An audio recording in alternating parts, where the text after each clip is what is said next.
Kisah nyata saat pendakianku di Gunung Sindoro tahun 2014. Dan ini yang ketiga kalinya aku menginjakan kaki di Gunung Sindoro, dan pertama kalinya pengalaman mistisku saat aku kembali menaiki gunung ini. Perkenalkan, namaku Karina Putri Lestari. Aku berasal dari kota Semarang, Jawa Tengah. Rabu 8 Oktober 2014. Pagi itu ketika aku sedang bersih-bersih rumah, terdengar suara motor yang saat itu berhenti tepat di depan halaman rumahku. Aku pun mencoba menengok dari jendela, dan ternyata itu adalah teman-temanku. Ya, mereka adalah Adit, Wawan, dan yang satunya sih perempuan. Entah siapa, mungkin itu pacarnya Wawan kalau nggak Adit. Assalamualaikum, salam mereka secara serempak. Waalaikumsalam, masuk-masuk, ucapku ke mereka. Ikut muncak yuk, ajak Adit. Mendadak banget, emangnya mau muncak kemana? Ke Sindoro, Rin, nanti kita lewat via Keledung lagi. Ke Sindoro lagi? Bukannya sebulan yang lalu kita barusan naik ke sana ya? Gini Rin, pacarku ingin ke sana. Dia pengen nyoba naik gunung itu seperti apa rasanya. Oh iya, kenalin dulu nih pacarku, ucap Wawan. Hai, aku Nita, pacarnya Wawan, dan temannya Adit juga saat SD dulu. Salam kenal ya mbak. Iya mbak, jangan mbak dong panggilnya, Rina aja. Lah terus kapan berangkatnya? Besok Rin, besok pagi. Mas Haris ajak sekalian Gih, biar seru, ucap Adit yang menyuruhku untuk mengajak kakakku untuk ikut mendaki kala itu. Iya, ajak sekalian, biar tambah rame, ucap Wawan. Bentar ya, aku coba ajak Mas Haris dulu deh. Mas Haris, masuk. Mas Haris ikut muncak yuk ke Sindoro. Ah, Mas Haris lagi gak bisa deh. Kenapa mas? Jalan sehat di kampung aja Mas Haris capek, apalagi jalan-jalan naik gunung. Enggak ah. Ya udah deh. Gimana Rin, Mas Haris mau ikut gak? Gak mau, susah dia kalau diajak. Hari pun mulai berganti. Lembaran hari ini mulai siap untuk kuisi dengan menapakkan kaki ini menuju Sindoro lagi. Tepat jam 8 pagi, mereka semua telah sampai di rumahku. Setelah itu kami pun mengecek ulang perlengkapan dan logistik kami masing-masing untuk memastikan barang atau logistik yang kurang, atau misal ada yang lupa dimasukkan ke dalam keril. Lalu setelah semua siap, aku pun meminta izin kepada kedua orang tuaku dan juga kakakku. Dan setelah diberi izin, kami semua pun mulai berangkat menuju Gunung Sindoro dengan menggunakan sepeda motor. Singkat cerita, sampailah kami di base camp via Keledung kurang lebih sekitar pukul setengah 4 sore. Dan setelah kami sampai di base camp, kami pun beristirahat sejenak dikarenakan kami semua kelelahan saat di perjalanan. Dan setelah kami beristirahat selama 30 menit, Wawan pun langsung mengurusi Maksi. Kemudian setelah Wawan selesai mengurusi Maksi dan mengecek ulang bawaan kami, lalu kami berkumpul sejenak untuk berdoa agar bisa naik sampai puncak dan turun dengan selamat.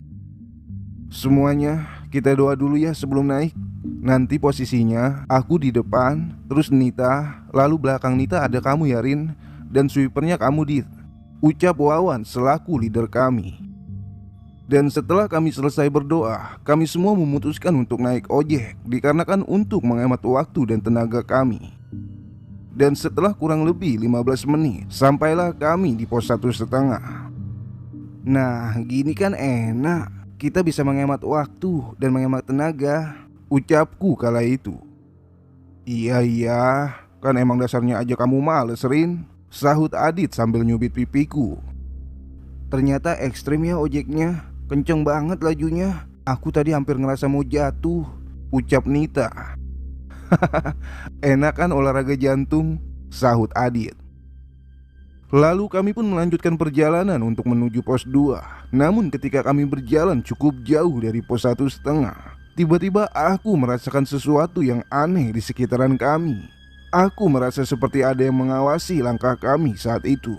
Ketika itu, aku berusaha untuk mengabaikannya. Namun semakin aku mengabaikannya, semakin pula banyak energi-energi yang membuatku merasa tak nyaman saat menelusuri jalur tersebut. Lalu tiba-tiba Wawan pun berjalan semakin cepat dan menyuruh kami untuk berjalan lebih cepat. "Semuanya cepetan yuk jalannya," ucap Wawan ke kami semua sembari memasang wajah yang serius. Saat itu aku pun bertanya-tanya, apa Wawan juga ngerasain ya? Soalnya aku perhatiin sikapnya beda, nggak kayak biasanya, batinku. Lantas aku pun berjalan melewati Nita dan berbisik ke Wawan yang berada di depan. "Wan, kamu ngerasain ya?" tanyaku sambil berbisik ke Wawan. "Iya, aku ngerasain banyak banget Rin yang ngawasin kita." "Woi boy and girl, tunggu aku bentar dong. Ini keril berat banget nih," teriak Adi dari belakang barisan. Dan tanpa kami bertiga sadari, ternyata Adi tertinggal lumayan jauh di belakang kami. Lalu kami pun memperlambat langkah untuk menunggu Adit yang masih jauh tertinggal di belakang kami. Astagfirullahaladzim, batinku. Alangkah terkejutnya aku ketika aku tak sengaja melihat ada sepasang tangan hitam besar yang sedang memegangi keril Adit. Namun anehnya, aku hanya melihat sepasang tangan tanpa adanya badan ataupun kepala yang berada di atas keril Adit. Kemungkinan tangan itulah yang sengaja menekan kerilnya sampai-sampai Adit merasa amat sangat keberatan dengan keril tersebut. "Mungkin kamu kecapean, Dit. Jadi kerilmu terasa berat. Tahan dikit dulu ya, bentar lagi kita sampai kok di pos 2, ucapku ke Adit. Sengaja aku tak memberitahukannya dengan apa yang kulihat di atas kerilnya. Singkat perjalanan, sampailah kami di pos 2. Lalu kami pun memutuskan untuk beristirahat sebentar di pos 2. Dan ketika kami sedang beristirahat, aku pun melihat lagi ke kerilnya Adit. Alhamdulillah kalau itu tangan udah hilang, batinku kala itu sambil tersenyum. "Kamu kenapa liatin aku sambil senyum-senyum? Suka ya?" "Ye, GR nih anak. Siapa juga yang suka sama kamu? Emo ya Bul? Iya kan kamu kesemsem sama aku?" Aku pun langsung berdiri lalu menghampiri Adit yang sedang terduduk. "Iya, aku suka sama kamu. Suka pengen jitak palamu." Plak! Aduh, sakit Rin ah. Udah, kalian itu kalau lagi bareng mesti ribut mulu. Cocok kali ya. Iya dia cocok buat aku jadiin samsak di rumah. Kami pun tertawa bersama saat di pos 2. Dan setelah kami cukup beristirahat selama 15 menit, sebelum melanjutkan perjalanan, kami pun lantas mempersiapkan headlamp kami masing-masing, dikarenakan senja yang saat itu akan berganti menjadi petang. Dan tak lama kami berjalan meninggalkan pos 2. Kala itu aku melihat seorang pendaki perempuan yang sedang turun dari arah atas. Namun anehnya, perempuan tersebut tak menggunakan penerangan sama sekali. Saat itu aku pun heran dan bertanya-tanya, gimana ceritanya tuh cewek bisa jalan tanpa adanya penerangan? Ini kan malam. Dan di saat kami berpapasan, aku pun mencoba untuk menyapa perempuan tersebut. "Halo mbak," sapaku terhadap perempuan tersebut. Namun perempuan itu malah diam dan terus berjalan sembari melirik tajam ke arah Nita. "Kamu nyapa siapa?"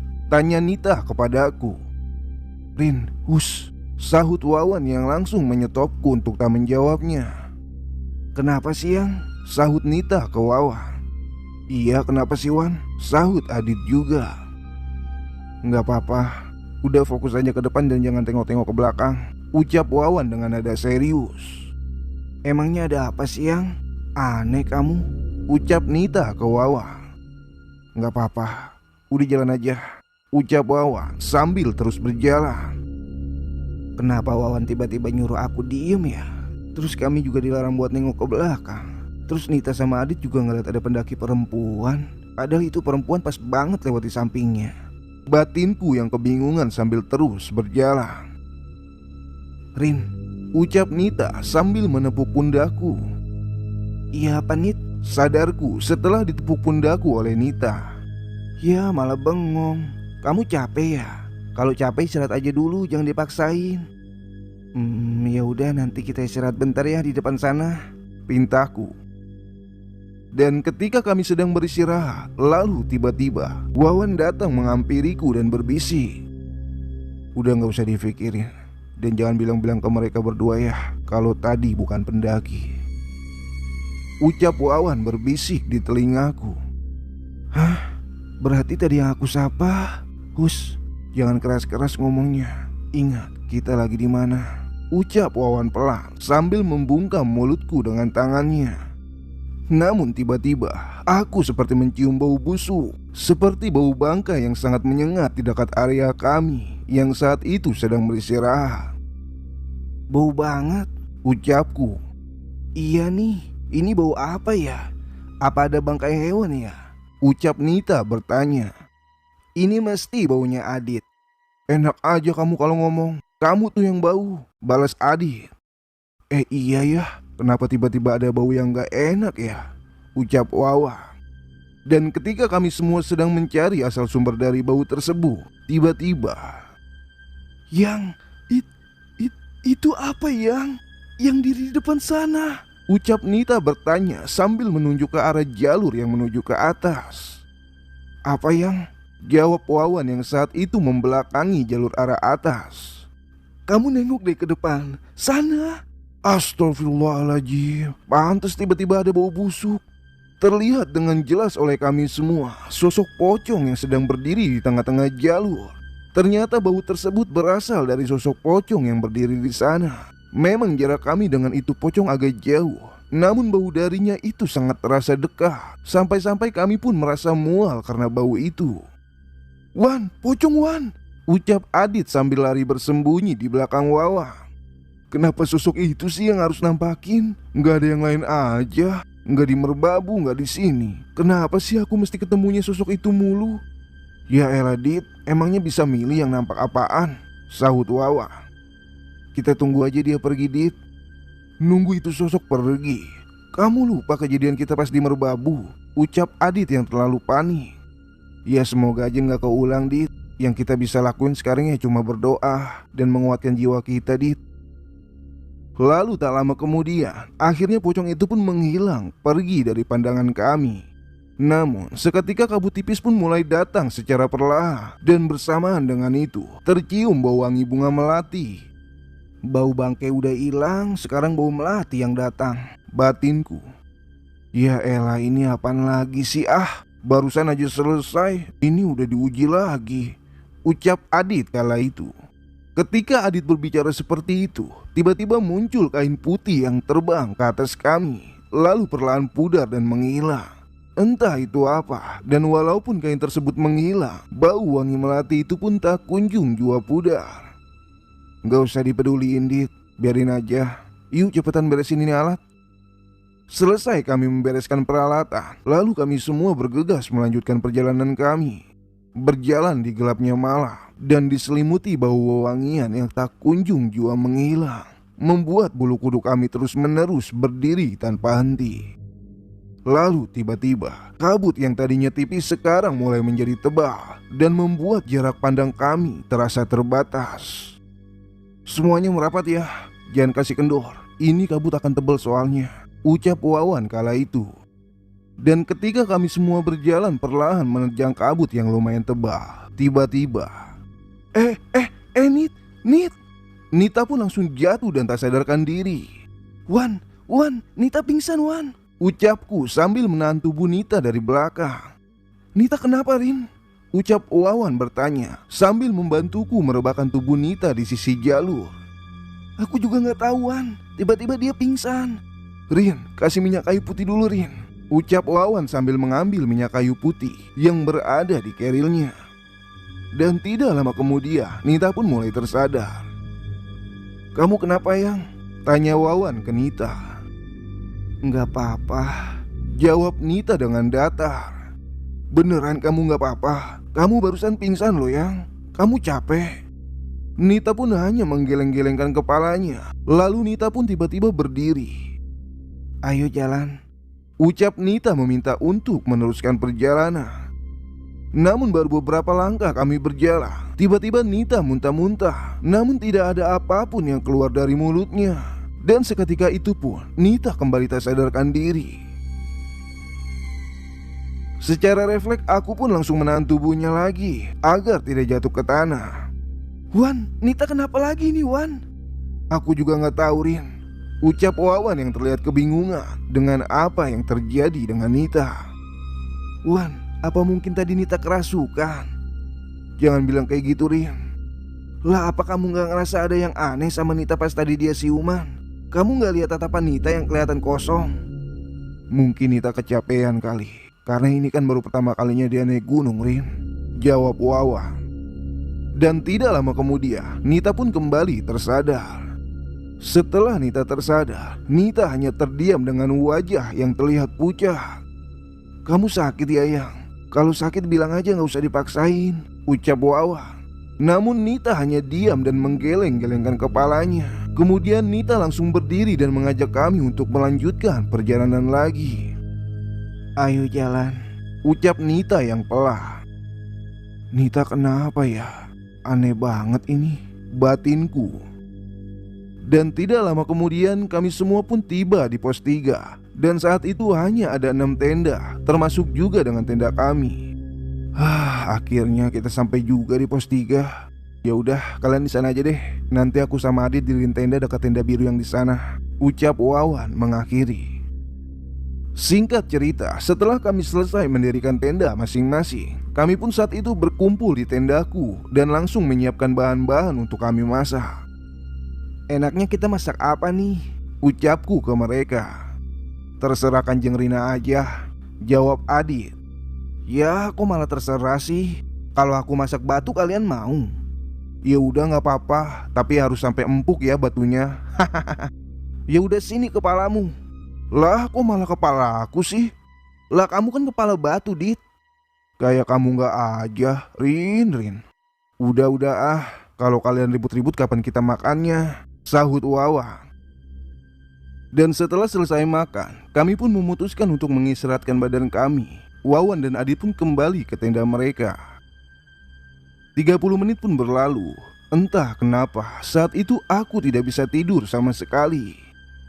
Malah gak bisa tidur. Gimana nih? Padahal kan nanti jam 3 mau summit, gumamku di dalam tenda. Namun tiba-tiba Nita terbangun dan langsung duduk. Kamu bangun ya? Apa suaraku bikin kamu kebangun ya? Ucapku. Namun saat itu Nita hanya diam dan tidak ada satu kata pun yang terucap dari mulutnya.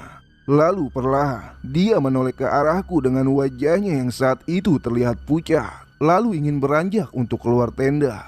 Sontak aku pun bertanya, "Kamu mau kemana?" "Antar aku keluar," jawabnya yang pelan. "Kamu mau pipis ya? Ya udah, aku juga mau pipis. Nanti gantian ya," ucapku. Nita pun hanya mengangguk. Lalu kami berdua keluar dari tenda. Dan setelah kami cukup jauh dari area camp, "Aku tunggu sini ya," ucapku. Namun lagi-lagi Nita hanya menganggukkan kepalanya. Kemudian dia pun berjalan menuju semak-semak. Dan ketika aku sedang menunggu cukup lama, "Nit, udah belum? Kok lama amat sih kamu pipisnya? Kamu pipis apa pup sih?" ucapku memastikan. "Nita." Namun tak ada jawaban darinya. Lantas saat itu juga aku pun berinisiatif untuk langsung menghampirinya. Namun setelah aku sampai di mana Nita tadi berada, alangkah terkejutnya. Ternyata Nita tidak berada di sana. Lalu aku pun mencoba memanggilnya terus-menerus sambil berjalan menyisiri tempat di mana terakhir Nita berada. "Nita, kamu di mana?" Namun tak kunjung kutemui. Lekas aku pun berlari menuju area camp. Dan setelah aku sampai di area camp, aku pun langsung mengecek ke dalam tendaku. Namun Nita masih belum juga kembali ke dalam tenda. Kemudian aku berjalan menuju tenda Wawan untuk memberitahu Wawan dan juga Adit kalau Nita hilang. Namun sebelum aku memberitahu Wawan dan Adit kala itu, aku mencoba bertanya terlebih dahulu kepada segerombolan orang yang berada di dekat tenda Wawan dan Adit. Permisi mas, maaf aku mau tanya, apa tadi ada yang lihat temanku yang tadi keluar bareng aku juga?" "Temennya Mbak," ucap salah satu pendaki itu.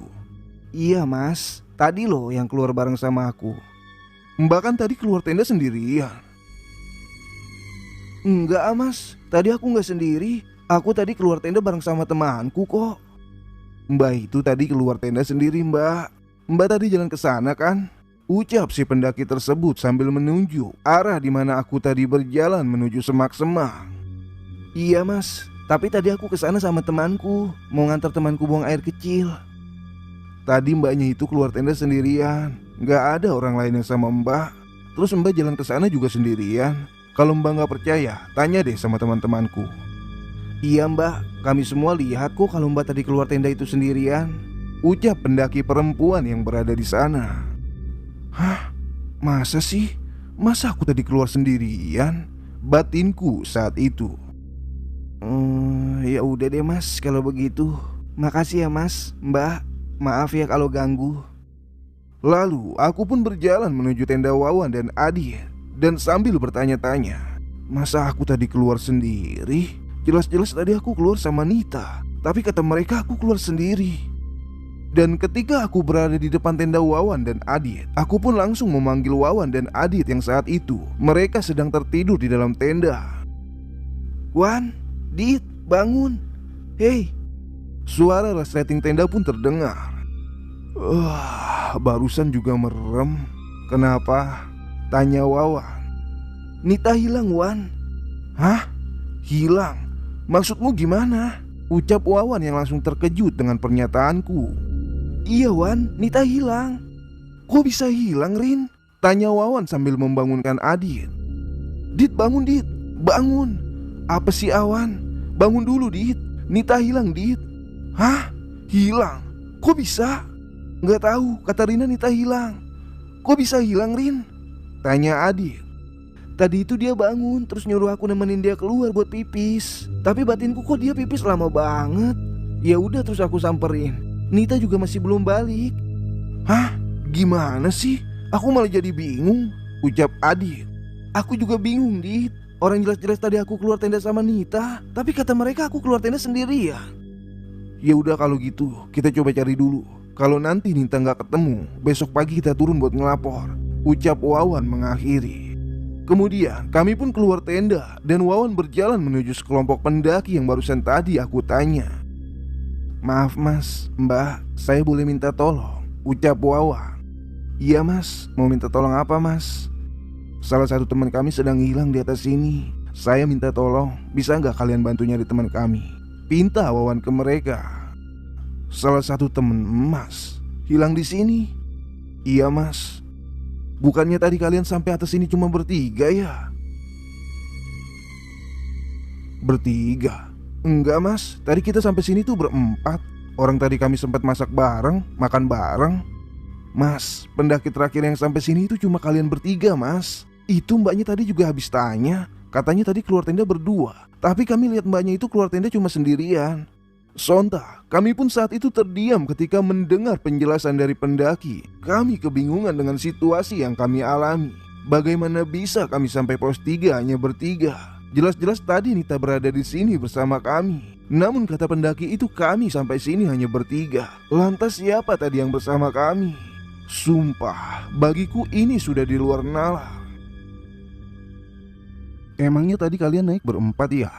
Tanya pendaki tersebut. Iya mas, kami berempat. Ya udah, kalau gitu kita bantu cari nyari di bawah ya. Siapa tahu teman kalian ketinggalan di bawah tanpa kalian sadari, ucap pendaki tersebut. Iya mas, makasih ya mas, jawab Wawan. Lalu malam itu juga kami dan para pendaki tersebut mulai turun kembali untuk mencari Nita, menyisiri trek yang tadi kami lalui. Dan tidak berapa lama ketika kami menyusuri trek ini, terdengar suara perempuan yang sedang menangis. Kalian dengar gak? Ada suara cewek nangis, ucapku. Iya Rin, apa itu Nita ya? Sahut Adit. Kita telusuri dulu itu suara dan jangan berhenti manggil namanya, ucapku. Nita, Nit, kamu di mana Nit? Lalu setelah kami semakin dekat dengan sumber suara tersebut, dari kejauhan aku melihat ada seseorang yang duduk di pinggir trek sambil menangis. Itu Nita kan? Ucapku sambil menunjuk ke arah seseorang tersebut. Iya Rin, itu Nita Rin. Nita, sahut Wawan yang terlihat senang setelah melihat Nita. Lalu Wawan pun langsung berlari menuju Nita sambil memanggilnya. Nita. Namun setelah Wawan hampir mendekati Nita, tiba-tiba, hilang. Tiba-tiba Nita menghilang dari pandangan kami semua. Sontak kami semua pun terkejut dengan apa yang kami lihat. Wawan pun juga terjatuh karena terkejut. "Wan!" teriakku yang melihat Wawan terjatuh. Lantas aku pun langsung menghampiri Wawan. "Kamu gak apa-apa, Wan?" "Iya, Rin, aku gak apa-apa." Lalu salah satu pendaki yang menemani kami bertanya kepada kami bertiga, "Apa kalian telah melakukan sesuatu yang tadi diperbolehkan di tempat ini?" Tanya salah satu pendaki tersebut. "Kami sama sekali tidak melanggar apapun, Mas," jawab Wawan ke pendaki tersebut. "Kalau kalian tak melanggar apapun, kenapa teman kalian bisa sampai kayak gitu? Coba diingat-ingat lagi, sebelum sampai di camp, kalian ngapain aja di jalan?" Lalu kami pun mencoba mengingat kembali dengan apa yang telah kami lakukan tadi. Dan setelah cukup lama kami mengingatnya, aku baru tersadar dengan satu hal. Ya, di saat kami semua dihadang oleh sosok pocong di pertengahan jalan. "Bentar-bentar, aku keinget kata-katanya Adit tadi pas kita dihadang pocong.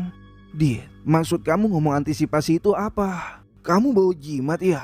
Tanyaku ke Adit. "Iya, aku bawa jimat, tapi itu buat aku jaga-jaga." Jelas Adit memberitahukan perihal yang dibawa. "Gila kamu, Dit, pantas saja dari awal kita masuk banyak banget yang ngawasin kita," sahut Wawan. "Tapi aku bawa itu jimat buat jaga-jaga doang, kawan. Kamu tahu kan apa akibatnya bawa-bawa benda seperti itu? Sekarang lihat, Dit, lihat. Gara-gara kamu bawa itu jimat, perjalanan kita selalu terganggu. Sampai-sampai Nita hilang, Dit," ucap Wawan yang terlihat sangat emosi dengan apa yang Adit perbuat. "Aku gak tahu, Wan, kalau situasinya sampai separah ini. Aku juga gak bermaksud." "Brengsek kamu, Dit. Egois kamu, Dit. Kamu terlalu mikirin diri sendiri, Dit, dan membuat orang lain menerima dampak dari perbuatanmu itu." Wawan pun langsung pergi dan meninggalkan kami. "Wan, kamu mau kemana?" tanyaku. "Nyari Nita. Gak sudi aku nyari Nita bareng orang egois yang bikin dirinya sendiri." Saat itu keadaan pun menjadi sangat kacau. Dan tanpa disadari, ternyata perbuatan Adit yang membawa jimat di gunung ini membuat malapetaka di tim kami. "Rin, aku minta maaf, Rin. Aku gak bermaksud kok membuat semuanya seperti ini. Aku juga gak tahu bakal jadi separah ini," ucap Adit. "Dit, bodoh banget sih kamu. Perbuatanmu itu udah keterlaluan, Dit.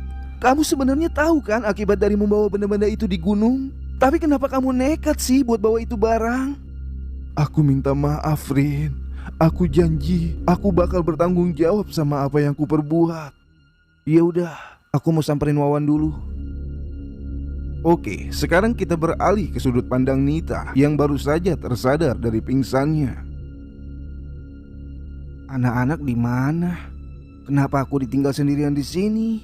ucapku sembari mengamati sekelilingku kala itu. Aku sangat kebingungan berada di gunung sendirian. Aku pun tak tahu harus bagaimana. Aku hanya bisa terduduk menangis di tempat tersebut, berharap ada pendaki lain yang melintas di jalur ini. Sembari aku duduk ketakutan, tiba-tiba aku tak sengaja mendengar suara wanita yang sedang tertawa. Lalu disusul suara anak-anak yang tertawa tepat di area sekitarku. Aku pun semakin ketakutan kala itu. Aku hanya bisa duduk menangis tersendu-sendu sambil menutup telingaku. Namun suara-suara itu masih saja terdengar olehku. "Wan, Dit, Rin, kalian di mana? Aku takut," ucapku sembari menangis terseduh-seduh. Lalu tak lama kemudian, perlahan-lahan suara-suara itu pun menghilang. Dan saat itu, aku pun terpaksa untuk memberanikan diriku untuk lanjut berjalan lagi menuju atas, sembari berusaha mengingat peta yang sempat kulihat saat di bawah. Lebih baik aku pergi aja dari tempat ini sebelum hal-hal yang lebih parah menimpaku lagi. Namun, ketika aku ingin bangkit, saat itu aku merasa ada seseorang yang tepat berdiri di belakangku. Dan ketika aku menengok ke arah belakang, perasaan barusan ada orang di belakang batinku. Dan ketika aku berbalik ke arah depan lagi, Aku melihat dengan jelas sosok kuntilanak yang berada persis di depan mataku. Dan seketika itu pun aku terjatuh lemas tak sadarkan diri. Oke, sekarang kita kembali lagi ke sudut pandang Rina yang kala itu sedang mengejar Wawan yang berjalan turun ke bawah sendirian. "Wan, tunggu Wan, berhenti dulu Wan," teriakku. Lalu Wawan pun berhenti dan menatapku dengan wajah yang terlihat sedih dan juga kebingungan. "Rin, aku gak tahu Rin nanti harus ngomong apa sama orang tuanya Nita kalau sampai Nita hilang di gunung," ucap Wawan sambil terduduk lemas. "Wan, kita berusaha dulu buat nyari Nita. Soal Adit, tadi dia bilang dia mau tanggung jawab sama apa yang diperbuatnya. Ya itu harus. Dia yang membuat semua ini. Gara-gara dia bawa benda-benda yang gak guna seperti itu, dia memang harus bertanggung jawab." "Ya udah, kita balik dulu yuk ke atas. Nanti kita omongin lagi baik-baik di sana. Nanti kita cari Nita bareng-bareng ya," ucapku dengan lembut untuk berusaha menenangkan dan mengajak Wawan balik ke atas. Dan singkat cerita, kami pun telah berkumpul dengan ditemani rombongan yang tadi membantu kami mencari Nita. "Mas, Mbak, kalian tenangin diri dulu ya. Kami pasti bantu nyari teman kalian," ucap salah satu pendaki tersebut. Oh ya, pendaki tersebut bernama Mas Surya. "Lantas sekarang kita harus gimana Mas?" tanya Wawan. "Nanti kita turun dan salah satu dari rombonganku akan jaga di sini untuk menjaga tenda dan stay di luar tenda. Siapa tahu teman kalian tiba-tiba berada di area camp," ucap Mas Surya. Dan setelah itu kami bertujuh pun lekas berjalan turun untuk mencari keberadaan Nita. Ketika kami sedang berjalan menyisiri jalur tersebut, tiba-tiba Mas Surya yang saat itu berada di depan dengan seketika memberhentikan langkah kami. "Semuanya, kita berhenti dulu di sini," ucap Mas Surya. "Kenapa Mas?" tanyaku yang saat itu berada tepat di belakang Mas Surya. "Aku ngerasa seperti ada sosok di depan sana." Kemudian aku pun mencari sosok yang dimaksud Mas Surya. Sontak aku pun terkejut karena melihat ada sosok kakek-kakek yang mengenakan tongkat sedang berjalan ke bawah tanpa membawa penerangan. "Iya Mas, ada kakek-kakek Mas di depan sana," bisikku ke Mas Surya. "Kakek-kakek?" "Iya Mas, tapi kenapa kakek-kakek itu di sana ya?" "Rin, itu kakek-kakek kenapa ada di sana ya?" tanya Wawan. "Nggak tahuan." "Kalian bisa lihat ya?" tanya Mas Surya. "Iya Mas, kami berdua bisa lihat." Dan seketika pandanganku pun teralihkan oleh salah satu teman Mas Surya yang kerasukan. Dan kakek-kakek yang tadi sedang berjalan di jalur trek tiba-tiba menghilang begitu saja. "Kakek-kakek itu hilang Wan," ucapku ke Wawan. "Udah biarin aja Rin, kita samperin dulu mereka," ucap Wawan sembari bergegas lari menghampiri teman Mas Surya yang saat itu sedang kerasukan. Lalu tiba-tiba teman Mas Surya yang kerasukan pun berucap, "Kau ingin menantangku?"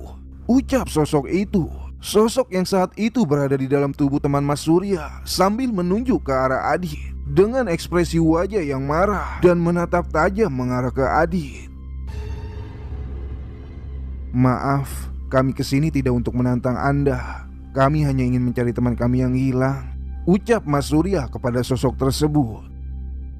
"Temanmu sudah kubawa ke duniaku," ucap sosok itu sembari tertawa membelai rambutnya. "Saya mohon kembalikan teman saya," ucap Wawan. "Tidak bisa, kalian sudah mengusikku dan temanmu itu ingin menantangku," ucap sosok tersebut sambil menunjuk dan melotot ke arah Adit. "Kami minta maaf kalau Anda merasa terusik. Kami tidak bermaksud untuk mengusik Anda. Kami mohon kembalikan teman kami," ucapku. "Aku tak akan mengembalikan temanmu. Lebih baik kalian pergi dari sini atau kalian semua akan celaka," ucap sosok itu. "Kami tak akan pergi sebelum teman kami kembali," tegas Wawan terhadap sosok tersebut. Namun sosok tersebut hanya tertawa dan langsung keluar dari tubuh teman Mas Surya. "Dia sudah pergi," ucap Mas Surya. "Ini gara-gara kamu Dit," ucap Wawan. "Aku juga gak tahuan kalau jadi seperti ini." Tapi kamu tahu kan larangan untuk tak membawa jimat di setiap pendakian? Iya, aku tahu, Wan. Tapi apa? Udah jelaskan. Brengsek kamu, Dit. Maksudmu apa bilang brengsek? Lah sekarang kamu mau apa? Ucap Adit yang tersulut emosi. Udah, kalian itu apa-apaan sih? Keadaan kayak gini malah berantem. Apa kalau kalian berantem Nita bakalan ketemu, terus tiba-tiba balik ke kita? Tapi ini gara-gara dia, Rin.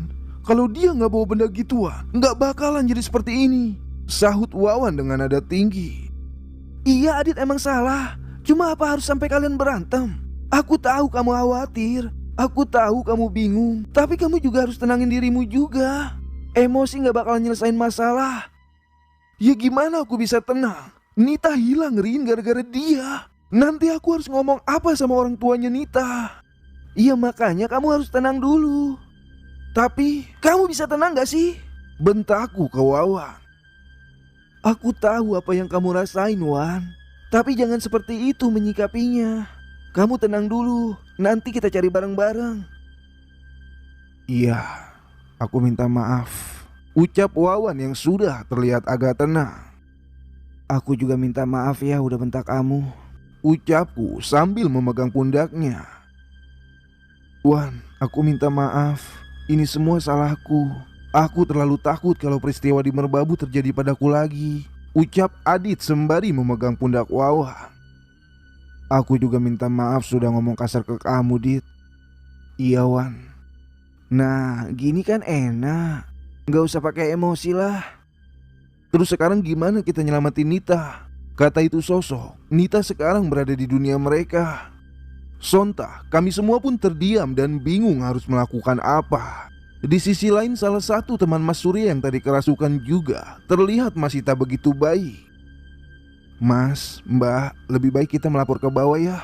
Aku akan turun dan melapor ke bawah, ucap Mas Surya. Mas, aku ikut ya, sahutku.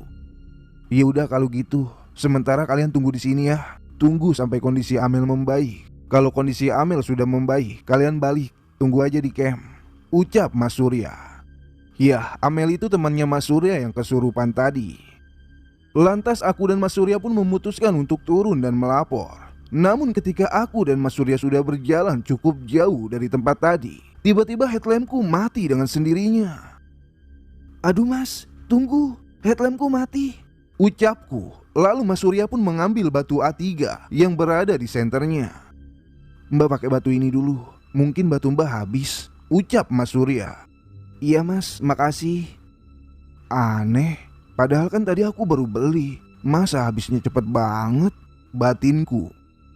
Lantas langsung ku ganti itu baterai dan langsung aku pakai lagi. Dan ketika aku menghidupkan headlampku, tiba-tiba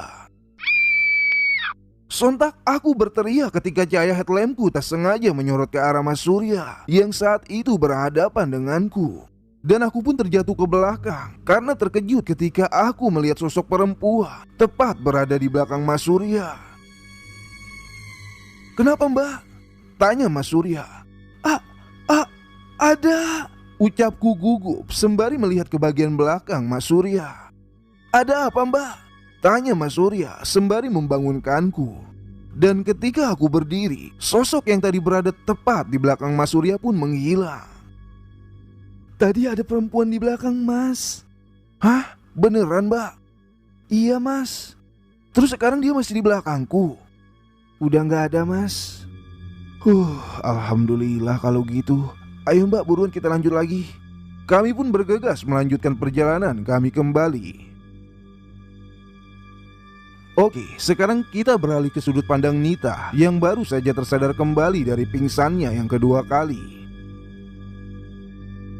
Aku sekarang lagi di mana? Kenapa aku tiba-tiba berada di tempat ini? Aku pun saat itu sangat kebingungan karena ketika aku tersadar, tiba-tiba aku sudah berada di dalam rumah. Ini rumah seperti rumah Jawa kuno. Penerangannya saja cuma pakai teplok. Sebenarnya aku ini lagi di mana sih? Dan ini rumah siapa? Kenapa di gunung ada rumah? Batinku keheranan. Lalu tiba-tiba ada nenek-nenek yang keluar dari balik pintu yang berada di kananku sembari membawa teplok. Kemudian nenek-nenek itu pun bertanya kepada aku. Sudah bangun kamu Ndok? ucap nenek-nenek itu. Maaf Nek, sekarang ini aku lagi di mana ya? Ucapku bertanya sembari melihat sekelilingku. Istirahatlah dulu, ucap nenek itu sembari meletakkan teplok yang dibawanya dan menuangkan air putih dari kendi yang terbuat dari tanah liat. Ini minumlah dulu. Dan tanpa pikir panjang, aku pun meminumnya karena aku sangat kehausan saat itu. Pelan-pelan Duk minumnya. Seger banget Nek airnya, ucapku sembari memegang gelas yang terbuat dari batang bambu. Aku pun merasa seperti bernostalgia. Suasana di tempat ini sama persisnya saat aku di rumah kakekku sewaktu aku kecil. Namun tiba-tiba ada seorang kakek-kakek yang menggunakan tongkat masuk ke dalam rumah. Kamu sudah sadar Nduk? Ucap kakek-kakek tersebut sembari berjalan menghampiriku. Iya Kek, maaf Kek, sebenarnya aku ini lagi di mana ya? Tanyaku terhadap kedua orang tua tersebut. Kamu ada di rumahku Nduk, jawab kakek itu. Kenapa aku bisa ada di rumah sini? Seingatku tadi aku berada di sebuah jalan, tapi kok tiba-tiba aku bisa di sini? Sebenarnya apa yang barusan terjadi kepada aku Kek? Kakek tadi yang membawamu ke sini Nduk, jawab nenek itu. Kakek-kakek ini membawa aku? Bagaimana bisa kakek-kakek ini membawa aku? Wong kakek-kakek ini aja jalan masih dibantu dengan tongkat. Lah terus gimana caranya bisa membawa aku yang saat itu sedang pingsan? Batinku. Walaupun kakek sudah tua dan jalan kakek dibantu dengan tongkat, kakek masih kuat membawamu Nduk, ucap kakek itu. Sontak aku pun terkejut. Kenapa kakek ini bisa membaca batinku? Kenapa kakek bisa tahu apa yang barusan aku pikirin? Tanyaku. Ini ada pisang, makan aja dulu.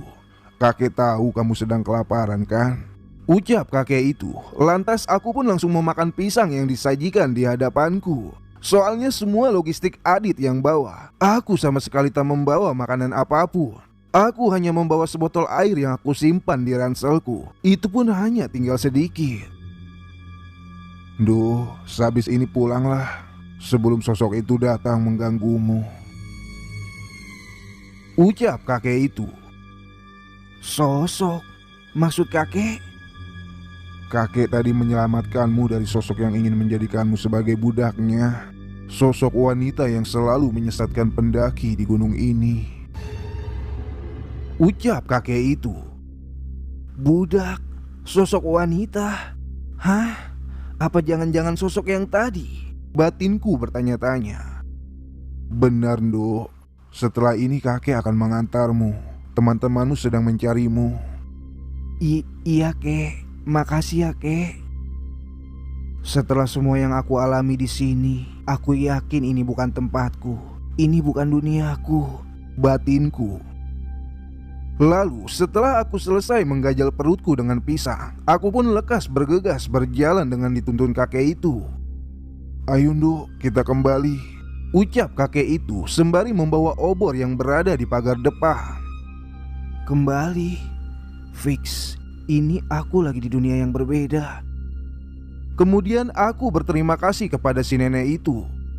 Makasih ya Nek, sudah ngasih aku makan sama minum, ucapku terhadap nenek-nenek tersebut. Dan nenek itu pun tersenyum kepadaku.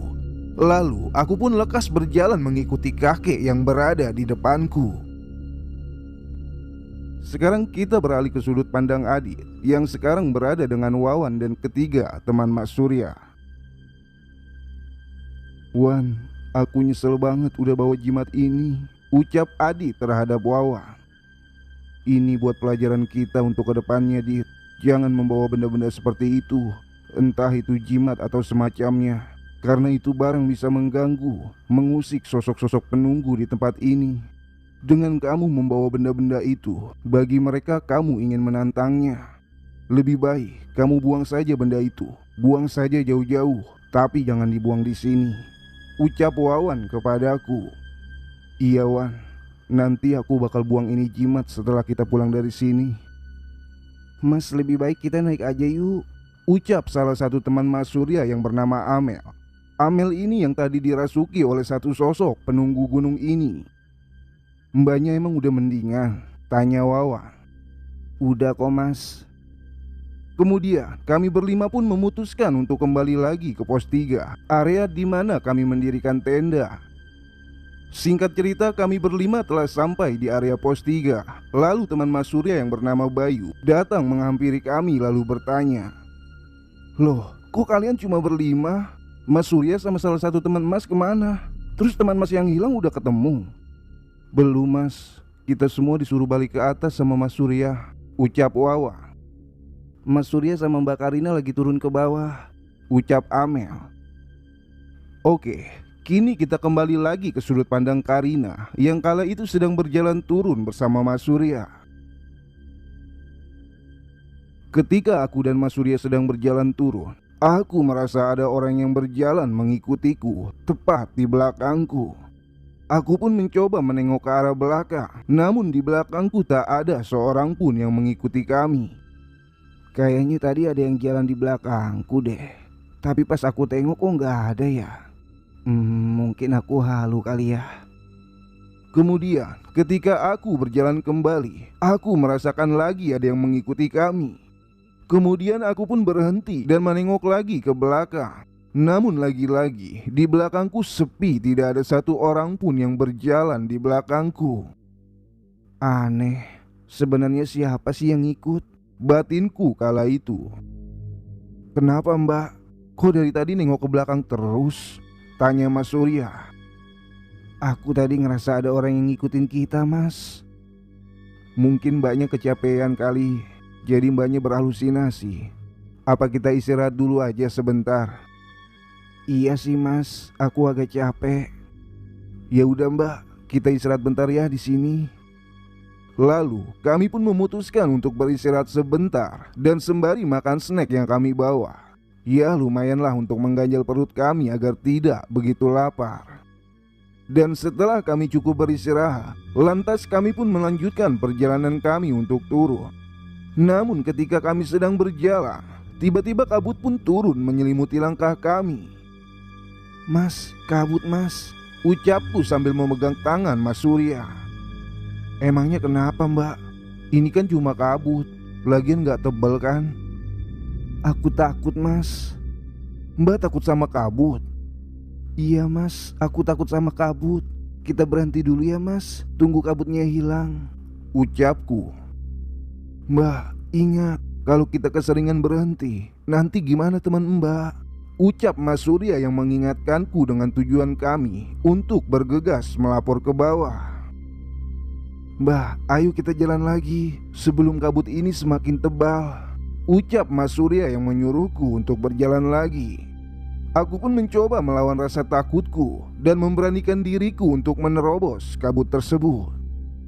Aku harus melawan rasa takutku ini. Lalu kami pun melanjutkan perjalanan kami menembus kabut yang menyelimuti kami, walaupun aku sedikit terpaksa. Baik, sekarang kita beralih lagi ke sudut pandang Nita yang sedang berjalan bersama kakek-kakek yang kala itu menyelamatkannya. "Kamu berasal dari mana, Nduk?" tanya kakek tersebut. "Dari Semarang, Kek." "Oh, dari Semarang ya. Kamu berapa orang kesini, Nduk?" tanya kakek itu kembali. "Aku kesini sama ketiga temanku, Kek." "Ternyata benar," ucap pelan kakek itu. "Benar kenapa, Kek?" "Kakek ngerasa ada salah satu temanmu yang membawa benda yang tak seharusnya dibawa ke tempat ini." "Benda? Maksud kakek benda apa?" "Ada salah satu temanmu yang membawa jimat, dan sosok yang mengincarmu itu tidak menyukainya. Mungkin karena kamu yang terlihat lebih lemah di antara teman-temanmu, maka sosok itu pun berusaha mengincarmu, Nduk. Nduk, seringlah sholat dan selalulah berdoa kepada Allah Subhanahu wa Ta'ala," ucap kakek menasehatiku. "Iya, Kek. Makasih nasihatnya." Dan ketika aku sedang berjalan sembari berbincang-bincang dengan kakek, tiba-tiba aku mencium bau busuk bercampur bau anyir. Muntah aku menyium itu bau. Ini bau apa, kek? Lalu terdengar suara wanita yang menjerit begitu keras, sampai-sampai telingaku terasa sakit karena suara jeritan itu. Kek, telingaku sakit, kek. Teriakku kesakitan sembari menutup telingaku dengan tangan. Namun tiba-tiba, Kek, itu apa, kek? ucapku sambil menunjuk sosok yang saat itu melayang dan berada tepat di depan kami. Sontak wanita berambut panjang berantakan dengan wajah hitam seperti terbakar. Lalu ada nanah dan darah di sekujur wajahnya, serta baju putihnya yang bersimbah darah dan tanah. Saat itu tubuhku terasa kaku dan tidak bisa bergerak. Bahkan nafasku pun tak beraturan, sampai-sampai aku hampir pingsan. Namun ketika aku hendak ingin terjatuh lemas, kakek itu pun menyentuh tanganku dengan tongkat yang ia bawa. Lalu tiba-tiba rasa takutku pun hilang begitu saja. "Balik manungso iku," ucap sosok itu. "Ngaleo kowe seko kene," ucap si kakek. "Aku ra bakal ngalih seko kene. Sadurunge kue bocah iso tak gowo." Lalu kakek itu pun seperti mengucapkan sesuatu, namun aku tak mengerti apa yang kakek itu ucapkan. Kemudian tiba-tiba sosok itu pun menjerit dan menghilang. "Nduk, larilah ke sana. Kakek hanya bisa mengantarmu sampai sini. Cepatlah sebelum sosok itu kembali. "Tapi, kek..." Cepat, pergi dari tempat ini." Lalu aku pun berlari menuju arah yang kakek itu tunjuk. Dan ketika aku berlari, aku pun menengok ke belakang. Dan alangkah terkejutnya, si kakek sudah menghilang. Bahkan cahaya obor yang tadi dibawa si kakek turut juga menghilang. Dan di saat aku terus berlari keluar dari semak-semak sembari melihat ke belakang, "Bro, Aduh, sakit. Nita, Karina, kenapa tiba-tiba kamu bisa muncul dari sana? tanya Rina. Ceritanya panjang, Rin. Lebih baik kita pergi dulu dari sini. Ajakku sembari waspada, lalu menjauh dari tempat tersebut. Kemudian kami pun bergegas pergi dari tempat itu. Dan ketika kita semua sudah berlari menjauh dari tempat tersebut, tiba-tiba Rina langsung memelukku karena kekhawatirannya terhadapku. Aku khawatir, Nit. Kamu gak apa-apa kan? Loh, ini masnya siapa? Ini Mas Surya, Nit. Dia yang membantu aku nyariin kamu. Ngomong-ngomong, kok kalian cuma berdua? Lah yang lain kemana? Tanyaku. Gini Mbak, saya sama Mbak Karina rencananya ingin turun ke bawah, ingin melapor atas hilangnya Mbak. Dan yang lainnya saya suruh buat nunggu di atas. Jelas Mas Surya. Ya udah, ini kan Nita udah ketemu. Sebaiknya kita langsung naik ke atas ngasih tahu kalau kamu sudah ketemu, sahut Karina. Lantas kami bertiga pun lanjut berjalan untuk kembali menuju ke pos 3. Nit, kenapa tadi kamu bisa tiba-tiba muncul? Tanya Rina. Aku tadi disuruh berlari. Disuruh lari sama siapa? Mbak, ceritanya jangan di sini ya. Lebih baik ceritanya nanti saja, sahut Mas Surya. Dan singkat cerita, kami bertiga pun sampai di pos 3 dan langsung disambut oleh anak-anak yang saat itu sedang berkumpul. Dan Wawan pun berlari menghampiriku. Aku khawatir kamu kenapa-napa, Yang. Kamu gak apa-apa kan? Peluk erat dari Wawan kepada aku. Nit, maafin aku ya, ucap Adit. Kenapa tiba-tiba kamu minta maaf? Karena kesalahanku kamu jadi seperti ini. Bentar-bentar. Aku pun langsung mengingat ucapan dari kakek yang tadi. Ada salah satu temanmu yang membawa jimat, dan sosok yang mengincarmu itu tidak menyukainya. Mungkin karena kamu yang terlihat lebih lemah di antara teman-temanmu, maka sosok itu pun berusaha mengincarmu, loh. Ternyata benar, kamu yang bawa jimat itu ya, Dit? Ucapku ke Adit. Bagaimana kamu bisa tahu kalau Adit bawa jimat? Sahut Rina. Ada seorang kakek yang membantuku, Rin. Dan kakek itu ngasih tahu ke aku kalau ada salah satu dari temanku yang membawa jimat. Dan ketika Adit minta maaf karena kesalahannya, aku langsung mengingat kata-kata kakek itu. Kakek, sahut Rina dan Wawan yang secara bersama. Kenapa? Kok kalian kayak kaget gitu? Aku sama Rina tadi ngelihat seorang kakek-kakek yang turun di area dekat kamu pingsan tadi. Dia bawa tongkat kan, terus agak bungkuk, ucap Wawan. Iya, dia pakai tongkat. Benar, dia agak bungkuk. Berarti benarin. Iya Wan. Sebentar, aku baru sadar. Ranselmu kamu bawa ya? Namun tiba-tiba Rina berlari ke arah tenda. Kami pun juga ikut berlari mengejar Karina ke arah tenda. Kenapa Rin? Tanya Wawan ke Rina. Kemudian Rina pun membuka tendanya. Barang-barang Nita yang tadi hilang semua, ucap Rina. Hah? Maksudmu apa sih Rin? tadi kan jaket, SB sama ransel Nita kan ada di dalam tenda semua. Jaket sama SB ku masih di dalam ranselku Rin, sahutku. Wan, Dit, kalian tadi lihat kan pas kita lagi makan, kalau jaket SB sama ransel Nita ada di sini. Terus kalian lihat deh, itu piring satu masih bersih. Padahal kan jelas-jelas kita tadi makan berempat. Iya ya, kok bisa gitu ya? Kalian pada ngomong apa sih? Aku gak paham sama yang kalian omongin, ucapku.